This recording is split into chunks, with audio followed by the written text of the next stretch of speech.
بسم اللہ الرحمن الرحیم۔ السلام علیکم ناظرین۔ حضور نبی کریم علیہ الصلوۃ والسلام گھر سے باہر تشریف لائے۔ ابو جہل نے آپ صلی اللہ علیہ وسلم کی طرف اشارہ کرتے ہوئے مذاق کیا۔ یہ فرماتے ہیں کہ اگر تم میرے دین کے تابع ہو جاؤ تو عرب و عجم کے حکمران ہو جاؤ گے اور مرنے کے بعد پھر دوبارہ اٹھائے جاؤ گے اور بیعت میں تمہارا ٹھکانہ ہوگا۔ اگر تم میری پیروی نہ کرو گے تو دنیا میں تم میرے ہاتھ سے مارے جاؤ گے اور آخرت میں تمہارا ٹھکانہ دوزخ ہوگا۔ حضور علیہ الصلوۃ والسلام نے اسے فرمایا، ہاں میں یہی کہتا ہوں اور ایسا ہی ہوگا، اور تو بھی دوزخیوں میں سے ایک ہوگا جیسے کہ مجھے اس کی خبر کر دی گئی تھی۔ اسی حالت میں حضور نبی کریم علیہ الصلوۃ والسلام ان کے سامنے کاشانہ اقدس سے تشریف لے گئے اور مٹھی بھر خاک دست مبارک میں لے کر ان کے سر پر ڈالی۔ اس کے ساتھ ہی سورۃ یاسین کی یہ آیات تلاوت فرمائیں۔ یاسین، اے انسان کامل حکمت والے قرآن کی قسم، بے شک آپ منجم اللہ پیغمبروں کے ہیں اور سیدھے راستے پر ہیں۔ یہ آیات تک تلاوت فرمائی۔ پھر اور ایک آڑ ہم ان کے سامنے کر دی اور ایک آڑ ان کے پیچھے کر دی، جس سے ہم نے ہر طرف سے ان کو پردوں سے گھیر دیا سو وہ نہیں دیکھ پا سکتے، یہاں تک کہ حضور نبی کریم علیہ الصلوۃ والسلام ان آیات کی تلاوت سے فارغ ہوئے اور ان میں سے کوئی شخص باقی نہ رہا جس کے سر پر خاک نہ پڑی ہو۔ کہتے ہیں کہ اس وقت جس بھی کافر کے سر پر یہ خاک پڑی وہ سب کے سب غزوہ بدر کے دن ہلاک ہو گئے۔ حضور علیہ الصلوۃ والسلام ان لوگوں کے درمیان صحیح سلامت نکل گئے اور کسی شخص کو علم نہ ہوا کہ آپ کہاں گئے۔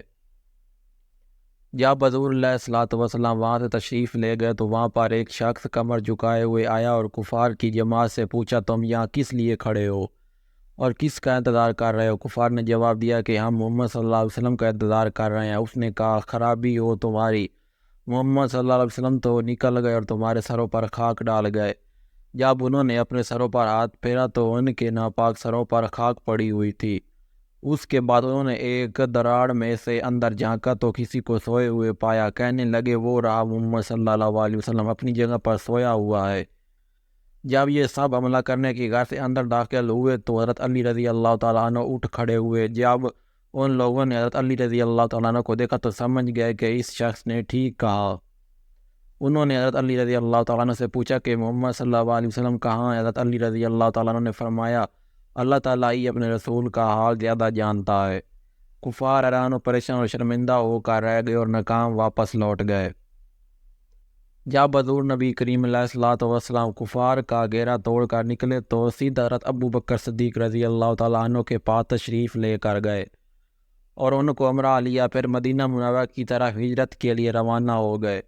کفار آپ صلی اللہ علیہ وسلم کی تلاش میں سخت کوشش میں مصروف تھے، مگر تلاش کر کر کے مایوس ہو چکے تھے۔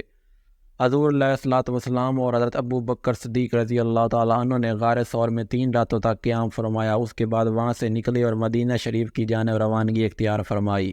کفار ابھی تک تلاش میں لگے ہوئے تھے لیکن ان کو کہیں بھی کامیابی کی راہ نہیں دکھائی دے رہی تھی۔ آخر وہ تاک ہار گئے۔ انہوں نے فیصلہ کیا کہ جو شخص محمد صلی اللہ علیہ وسلم اور اس کے ساتھی کو قتل کر دے یا قید کرے، ہر ایک کے بدلے اسے 100 اونٹ انعام کے طور پر دیں گے اور اس کے تمام اخراجات کی کفایت کریں گے۔ اس فیصلے کی کفار نے خوب تشہیر کی۔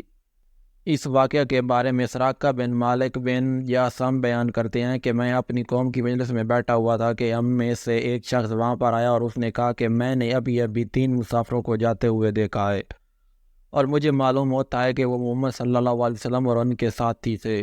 میں یہ سن کر بہت خوش ہوا اور دل میں خیال کیا کہ ان کو پکڑ کر انعام حاصل کروں گا۔ مجھے معلوم ہو چکا تھا کہ وہ مسافر یقیناً محمد صلی اللہ علیہ وسلم اور ان کے ساتھی ہی ہیں، چنانچہ میں نے اس شخص کو آنکھ کے اشارے سے منع کیا کہ وہ خاموش رہے۔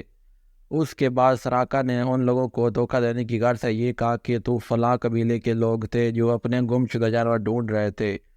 وہ شخص اشارہ سمجھ چکا تھا، اس لیے اس نے کہا شاید ایسا ہی ہو، اور وہ خاموش ہو گیا۔ سراقہ تھوڑی دیر تک اس مجلس میں بیٹھا رہا تاکہ اس کے جلدی اٹھ کھڑے ہونے سے کسی کو شک نہ ہو۔ اس کے بعد اٹھا اور گھر گیا اور لونڈی سے کہا کہ اس کے گھوڑے کو فلاں ٹیلے کے پیچھے تیار رکھے۔ اس کے ساتھ ہی اس نے پوشیدہ طور پر اپنا نیزہ پکڑا۔ پھر اس نے اپنے وہ تیر لیے جن سے وہ فال کے دیکھا کرتا تھا۔ اس نے ذرا پہن لی اور تیر نکال کر ان سے فال دیکھی تو وہ تیر نکلا جسے وہ ناپسند کرتا تھا، یعنی فال کے مطابق وہ حضور علیہ الصلوۃ والسلام کو کوئی نقصان نہ پہنچا سکتا تھا۔ لیکن پھر بھی اسے امید تھی کہ حضور نبی کریم صلی اللہ علیہ وسلم کو قریش کے پاس لے آئے گا اور قریش سے 100 اونٹنیاں بطور انعام وصول کرے گا۔ اس امید کے ساتھ کہ وہ گھر سے نکلا اور نہایت اطمینان کے ساتھ اپنے گھوڑے تک پہنچا اور اس پر سوار ہو کر اسے سر پٹ چھوڑ دیا، اور جس طرف قدموں کے نشان پاک جا رہے تھے اسی طرف کو چل پڑا۔ حضور نبی کریم علیہ الصلوۃ والسلام اس وقت تک مقام غدیر سے آگے بڑھ چکے تھے اور اللہ تعالیٰ کے بھروسہ اور اطمینان کے ساتھ مدینہ منورہ کا راستہ طے فرما رہے تھے۔ اچانک دور سے سراقہ آتا ہوا دکھائی دیا، جو کہ بڑی تیزی کے ساتھ ان کی جانب بڑا چلا آ رہا تھا۔ جب سراقہ بالکل ہی قریب آ گیا اور اس نے آپ صلی اللہ علیہ وسلم اور حضرت ابو بکر صدیق رضی اللہ تعالیٰ عنہ کو دیکھ لیا تو اچانک اس کا گھوڑا ٹھوکر کھا کر گرا اور اس کے ساتھ ہی سراقہ بھی سر کے بال گھوڑے سے گر پڑا، لیکن پھر فوراً ہی وہ سنبھلا کیونکہ اسے اپنی کامیابی صاف دکھائی دے رہی تھی۔ 100 اونٹوں کا لالچ اسے اس بات پر ابھار رہا تھا کہ وہ جس کام کے لیے آیا ہے اسے ضرور کر گزرے۔ چنانچہ یہ سوچ کر فوراً ہی اٹھا اور اپنے گھوڑے پر دوبارہ سوار ہو کر حضور علیہ الصلوۃ والسلام کے عقب میں گھوڑا دوڑا دیا۔ حضور علیہ الصلوۃ والسلام نے سراقہ کو دیکھ لیا تھا، لیکن آپ صلی اللہ علیہ وسلم برابر آگے بڑھتے رہے۔ آپ صلی اللہ علیہ وسلم پر کوئی کسی قسم کا بھی خوف طاری نہیں تھا، بلکہ بڑے ہی سکون اور اطمینان کے ساتھ اپنی منزل کی طرف گامزن تھے۔ سراقہ اپنا گھوڑا دوڑا کر اس قدر قریب پہنچ گیا کہ اسے قرآن و پاک کی تلاوت کی آواز سنائی دینے لگی۔ حضور علیہ الصلوۃ والسلام اور سراقہ کے درمیان صرف ایک نیزہ یا 2 نیزہ کا فاصلہ رہ گیا تھا کہ حضور پاک صلی اللہ علیہ وسلم نے رب تعالیٰ کے حضور دعا فرمائی، اے اللہ اس دشمن کے شر کو جس طرح تو چاہتا ہے دور فرما۔ ابھی حضور علیہ الصلوۃ والسلام نے اپنی زبان عطر سے دعا کے الفاظ ادا فرمائے تھے کہ یکدم سراقہ کے گھوڑے کے چاروں پاؤں زمین میں دھس گئے۔ سراقہ گھبرا گیا اور فوراً چلایا، اے محمد صلی اللہ علیہ وسلم، میں سراقہ بن جسم ہوں، مجھے اتنی مہلت دو کہ تم سے صرف بات کروں۔ میں جانتا ہوں کہ جو یہ میرے ساتھ ہوا ہے آپ کی دعا کا اثر ہے۔ آپ دعا فرمائیے کہ میرا گھوڑا آزاد ہو جائے۔ مجھے آپ صلی اللہ علیہ وسلم سے کوئی سروکار نہیں، میں وعدہ کرتا ہوں کہ میں کوئی دغا نہیں کروں گا اور نہ میری جانب سے کوئی ایسی بات پہنچے گی جو آپ صلی اللہ علیہ وسلم کو ناپسند ہو۔ میں ابھی واپس چلا جاؤں گا اور جو شخص آپ صلی اللہ علیہ وسلم کے تعاقب میں آ رہا ہوگا اسے بھی واپس لے جاؤں گا۔ حضور علیہ الصلوۃ والسلام نے دعا فرمائی اور فوری طور پر گھوڑے کے پاؤں زمین سے باہر نکل آئے۔ پھر سراقہ نے کہا، اے محمد صلی اللہ علیہ وسلم، میری نگاہیں یہ دیکھ رہی ہیں کہ آپ صلی اللہ علیہ وسلم کی نبوت کے چراغ کی روشنی تمام دنیا میں پھیل جائے گی۔ مجھے آپ ایک تحریر لکھ دیں جو میرے پاس بطور نشانی کے رہے۔ اس پر حضور علیہ الصلوۃ والسلام نے حضرت ابو بکر صدیق رضی اللہ تعالیٰ عنہ سے فرمایا، اے ابو بکر اسے لکھ دو۔ اللہ اکبر۔ اگر ویڈیو پسند آئی تو ویڈیو کو لائک کریں، چینل کو سبسکرائب کر دیں۔ ملتے ہیں نیکسٹ ویڈیو میں، تب تک کے لیے اللہ حافظ۔